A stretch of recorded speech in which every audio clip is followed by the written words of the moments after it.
ప్రపంచం మొత్తం ప్రకాశించే పవన్ సూర్యుడు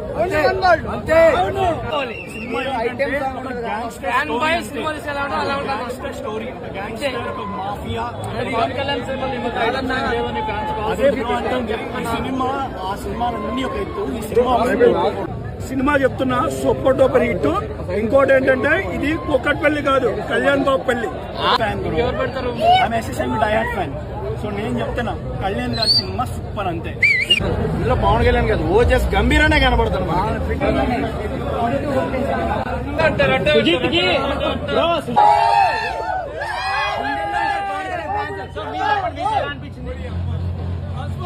ఫ్యాన్ బాయ్ గా సుజిత్ 100% న్యాయం చేశాడంటారా?